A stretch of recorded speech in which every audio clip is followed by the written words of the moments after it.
The New York Times today published a 2-month-long investigation into the horrific brutality against women during the October 7 attacks in Israel. The question remains, why are Western feminists still silent?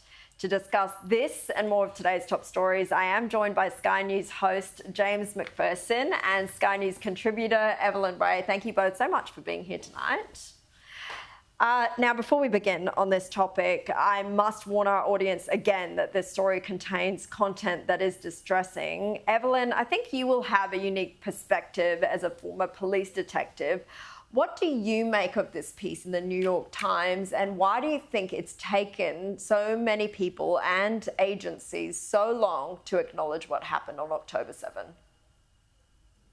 Yeah, thanks for the question. It's a good one. And I think that's the million-dollar question. Why has it taken so long? And if you read the report as well, there is a lot of information in there that's quite confusing about, I guess, investigation tactics and methodologies post-crime. It seems like the victims weren't really given an opportunity to really understand the extent of what happened to them. Certain, I guess, post-mortem testing wasn't done.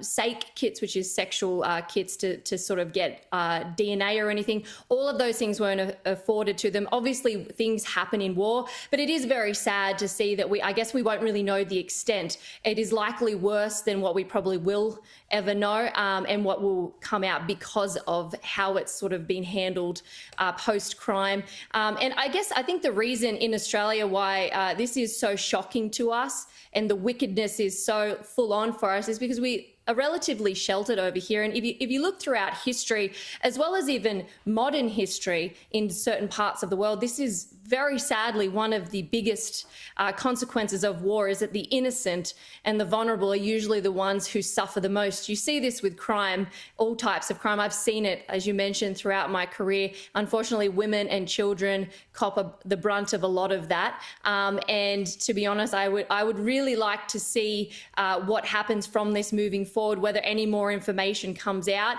But I think we are relatively sheltered over here, which is why it is shocking. History shows it isn't really an abnormality. I've seen these sorts of things unfortunately happen in war, but I hope and pray for the families of the people who have lost their lives that they get some more answers as time goes on.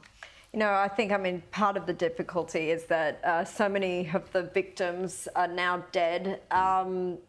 Evelyn touched on the fact that postmortems couldn't be done sometimes because of Jewish burial rituals. You have to bury the person quite quickly.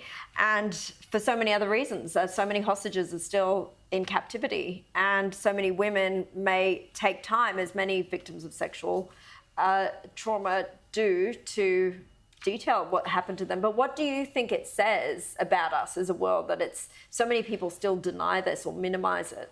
Well, I mean, it says so much about the world, and none of it good. Firstly, it says that anti-Semitism is as bad today as it has ever been, perhaps worse. Secondly, it exposes the complete hypocrisy of the progressive left when it comes to feminism, when it comes to the Me Too movement. And unfortunately, the left have decided you can understand the world through the prism of oppressor and oppressed. And so they've decided, yes, women can be oppressed, but more oppressed are coloured people, Muslim people. And so in a battle between Jewish women and coloured Muslim people in Palestine, women lose out, and even it's if absolutely there are coloured shocking. Jews too. That's true too. Yeah, you're right. Complexity that they just can't deal with. The other thing you said is it's going to take a long time for the true horror to come out, because even hostages who've been already released will be cognizant of the fact there are still another 100 or so hostages remaining in Gaza. So by speaking out, are they threatening the safety of those who may still be alive and may still be hoping for freedom? So it's going to be a long time before we truly hear just how horrific this whole situation has been. Yeah, I think you're right on that count. Although one of those hostages that was released, Mia Shem, as I spoken about at the top of the show, she's done an interview and it sounds like she is going into greater detail than what we've heard. But look, speaking of denial of these horrific attacks, just last night, former rugby league star Sonny Bill Williams posted this to his social media. Hostages treated worse than animals and raped, proven to be untrue. Children bound together and burned alive, proven to be untrue. But you know what is true? 8,000 kids have been killed since October the 7th. Unfortunately, since this video was made, it's been over 9,000 children now that have been murdered since October the 7th. Look, it's not that complicated. This ain't a war. This is a genocide. Evelyn, the irony is that he just parrots figures from Hamas, a terror organisation, which have not been verified in terms of the death toll, as devastating as I know that it would be. Yet he brings doubt over evidence that we've seen now, clear evidence that we've seen of violence against women, children, babies, the elderly. How much more do you think someone like Sonny Bill Williams would need to see to be convinced? Look, I don't think Sonny Bill Williams likes the truth to get in the way of a good story. And unfortunately, he's doing these divisive tactics yet again, this virtue signalling that only brings upon division. And I just really, it leaves a bad taste in your mouth. It's like, well, are Palestinians more valuable than Israeli children? Like, why are we doing this tit for tat? It's not blue team versus red team. There should be a reverence for all life. And I'm getting a bit tired of celebrities thinking that they know better than the average Australian, and these celebrities who try to use their celebrity status to push things onto the public, whether that be true or not. But, I think we really do need to be focused on reverence of life. I think that regardless of what side of the border that you're on, I think denying reality is not going to do anybody any good, and it only loses sympathy. And I don't mind people respectfully voicing their opinions on what's going on in the war, as long as they're happy if I respectfully voice my opinion of them. But I'm going to be gracious, because footy players have been knocked in the head quite a fair bit.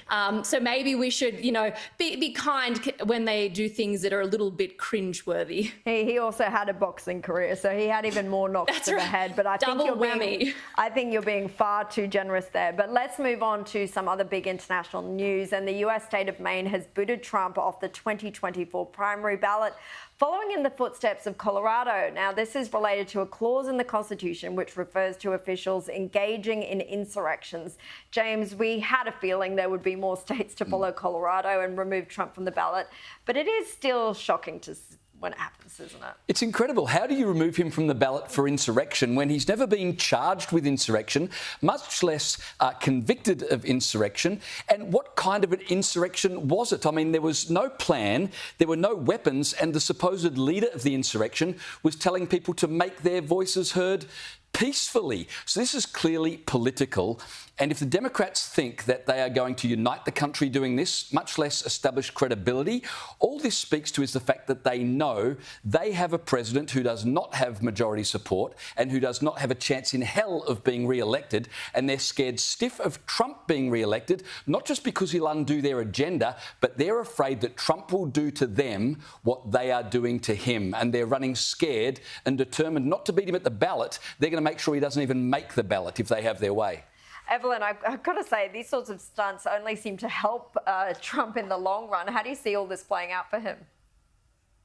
Yeah, look, nothing screams protecting democracy by ensuring that the people don't have a choice. And like James said, the only reason they would do this is if they thought that they were going to lose and he was going to win. If they weren't threatened by the people voting for him, they would not remove it. But look, every tyranny operates under the guise of telling people that they're being protected from their own choices. And that's exactly what we're seeing here. Like you mentioned, I think it's only going to strengthen the Trump campaign leading up to the election. And as Trump only just said in this last week, the swamp stinks. And he's proved that now. He's going to prove it again. And I think, like you said, there are going to be lots of states that follow, but it's going to be the nail in the coffin. And I think that it's going to make the Republican Party stronger. And I think people are just going to have enough of people trying to control their vote. And they're probably likely going to vote for him just to show them that they can't be controlled. Well, Trump's lawyers are certainly laughing all the way to the bank here. Evelyn Rae and James McPherson, thank you so much for your time tonight.